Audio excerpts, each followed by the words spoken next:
What is up guys, it's Solheim here, back with another TBC Classic video. Today I will show you guys how I am farming gold in TBC Classic to prepare myself for Wrath of the Lich King Classic, and I have found a couple of very alternative gold farms that can actually provide you with a really decent gold per hour, and I've started using these quite a lot. Basically, there's a couple of things happening in the Wrath pre-patch, as well as in Wrath of the Lich King itself, that have caused a couple of old gold farms to resurface and actually compete with TBC gold farms in terms of gold per hour. So recently I've actually started doing some gold farms that I haven't done in, well, quite a while, like not since TBC came out. I've actually returned to Eastern Kingdoms and Kalimdor, and by using Herbalism and mining, you can actually make some really good gold per hour by farming in these zones. For example, I am making about 400 gold per hour farming gold in Winterspring, where most of my gold comes from thorium ores and mithril ores, as well as the occasional arcane crystal, which sells for 10 gold, and Black Lotus, which sells for 25 gold. You also have high-level herbs, most notably ice caps and mountain silver sages in Winterspring, all of which will impact your final gold per hour from that farm.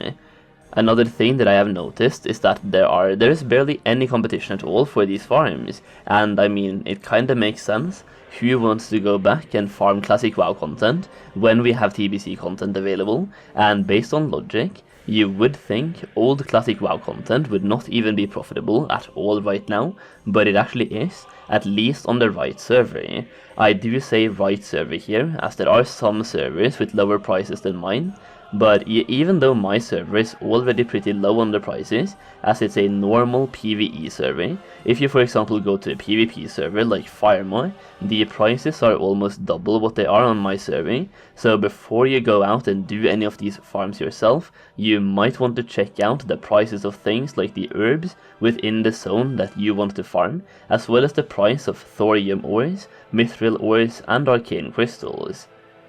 So why exactly am I doing this, and why am I getting this amount of gold per hour from it? Let's divide this into two sections, Herbalism and mining. So old school Herbalism, like Classic WoW or Kalimdor and Eastern Kingdoms Herbalism, have started becoming more and more valuable as the prices of old herbs have skyrocketed, as people are preparing for Inscription, which is a brand new profession that is coming with Wrath of the Lich King. The demand for old herbs will be massive when this profession comes out, and people have already started preparing in advance, but personally, I don't think the prep will meet the demands, so prices will go up even further. Personally, I am farming these herbs, but I won't sell them until Inscription actually becomes available, as I think the prices will just keep going up. So even though I'm currently making about 400 gold per hour here, it is probably closer to 500 or 600 gold per hour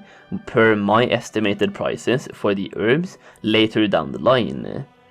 Next up then, mining. Mining was actually a substantial part of my final gold per hour in Winterspring, and thorium ores and mithril ores are actually selling for way more than I thought they would be. That being said though, it does make sense, as the best in slot professions for a lot of raiders in Wrath are engineering, jewel crafting, or blacksmithing, all of which requires ores from mining in order to skill up. And as people are preparing for Wrath of the Lich King, and they are skilling up the professions they need, the price of materials required for those professions will also just keep going up in price. Right now, a lot of players have started returning to TBC Classic with the sole objective of preparing for Wrath, and more people will keep returning to prepare as we get closer to Wrath as well, so the prices of materials gathered by mining will just keep going up in price as well.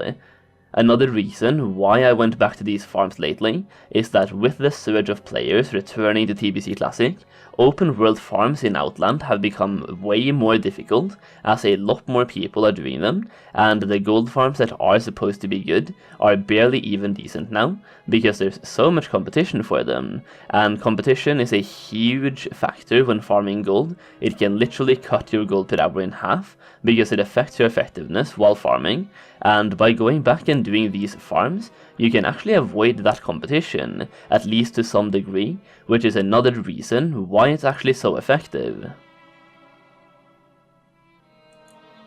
So even though I'm personally farming in Winter Spring, there's a lot of different zones that you can farm in, and personally I would recommend any high level zones from Classic WoW, like in the level 50 to 60 range, as well as Fellwood and Tanaris. Tanaris has a lot of caves suitable for mining, so if you only have mining and not herbalism, that could actually be a really decent choice. The hinterlands can also be a really good option for the Ghost Mushrooms cave, that also has mithril veins in it if you have both herbalism and mining. Ashara is another really good zone for either herbalism or mining or both. The Burning Steppes is really good for Firebloom, which is selling for about 1 gold each on my survey, and I already mentioned Fellwood, as Grom's Blood are also selling for about 1 gold each, and Blasted Lands also has both Firebloom and Grom's Blood. Basically, there's a lot of different zones to choose from, but you need to have either herbalism or mining, and in most cases you actually need both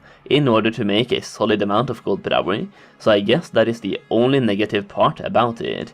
One more thing that I will say about this type of farm, aka old school herbalism and mining farming in general, is that even though I am making a little bit more gold per hour from this than I do from TBC gold farms, the items also takes a little bit longer to sell. They do sell, but if I farm for 10 hours or more per day, I don't think I would be able to sell off everything, but this is a type of farm that I do every now and then to stock up on materials for later, or to sell, but like I said, I do think most of these materials will go up in price even more as we get even closer to the Wrath of the Lich King pre-patch, so personally, I'm just holding on to them for now. Speaking of Wrath of the Lich King though, if you want a head start on gold farms for Wrath of the Lich King Classic, make sure you check out my Wrath of the Lich King Classic gold guide through the link in the video description. I have included several gold farms in that guide, which I won't cover in videos before Wrath comes out, so by purchasing that gold guide, you will have access to all of those gold farms from day one, as well as investments, aka items that you can buy right now in TBC Classic and sell in Wrath Classic for profit. And if you're farming gold right now in TBC, it is definitely worth investing that gold to combat inflation. You can also use the code SWOLHEIM for 50% off, and after purchasing the guide you will also receive all of the future updates for free, so once again make sure you check it out through the link down below. That is pretty much it for today though. Make sure you give the video a thumbs up before you click away, and subscribe to the channel for more gold making and gold farming videos specific to TBC Classic and Wrath of the Lich King Classic. Thank you so much for watching, and I'll see you again very soon.